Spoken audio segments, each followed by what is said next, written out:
둘은 술에 취해서 서로 팔짱을 끼고 지하에 있는 노래방 계단을 내려가고 있었습니다. 그런데 안타깝게도 둘이 같이 넘어졌는데 A씨는 머리를 다쳐서 뇌출혈이 발생했고 신경도 손상되고 말았습니다. B씨는 가벼운 부상을 입었습니다. A씨는 이 사고로 인지 능력이 저하돼서 혼자서는 아무것도 할 수 없는 상태가 돼버렸습니다. A씨는 B씨를 상대로 수억 원대의 손해배상 청구를 했습니다.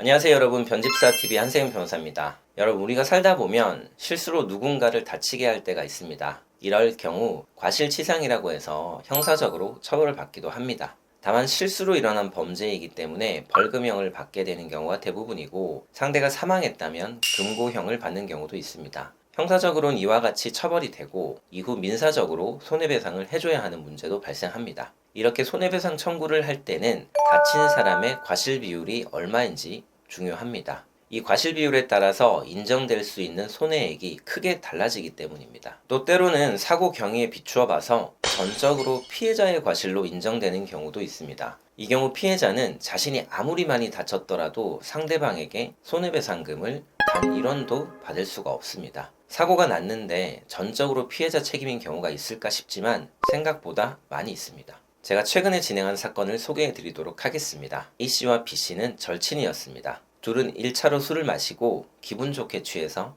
노래방에 가기로 했습니다. 둘은 술에 취해서 서로 팔짱을 끼고 지하에 있는 노래방 계단을 내려가고 있었습니다. 그런데 안타깝게도 둘이 같이 넘어졌는데 A씨는 머리를 다쳐서 뇌출혈이 발생했고 신경도 손상되고 말았습니다. B씨는 가벼운 부상을 입었습니다. A씨는 이 사고로 인지 능력이 저하돼서 혼자서는 아무것도 할 수 없는 상태가 돼버렸습니다. A씨는 B씨를 상대로 수억 원대의 손해배상 청구를 했습니다. A씨는 B씨가 먼저 발을 헛디뎌 A씨가 넘어지게 되었으니 B씨가 자신의 손해를 배상해야 한다고 주장했습니다. 저는 B씨를 대리해서 소송을 진행했었고, 소송에서 B씨가 먼저 발을 헛디딘 증거가 없다고 반박했습니다. 특히 B씨가 먼저 발을 헛디뎠다면 B씨가 더 심한 부상을 입었을 텐데 B씨는 경미한 부상에 그쳤다는 점을 강조했습니다. 소송 결과 법원은 A씨의 주장을 인정하기 어렵다고 판단해서 B씨가 아무런 손해배상을 해줄 필요가 없다고 판단했습니다. B씨가 전부 승소한 것입니다. 심각한 장애를 입고 살아가야 하는 부분은 안타깝지만 이것이 B씨의 책임은 아니라는 것입니다. 이렇게 일상생활 속에서 실수로 상대를 크게 다치게 하는 경우가 있습니다. 이럴 경우 일상생활 배상책임보험을 가입해 두시면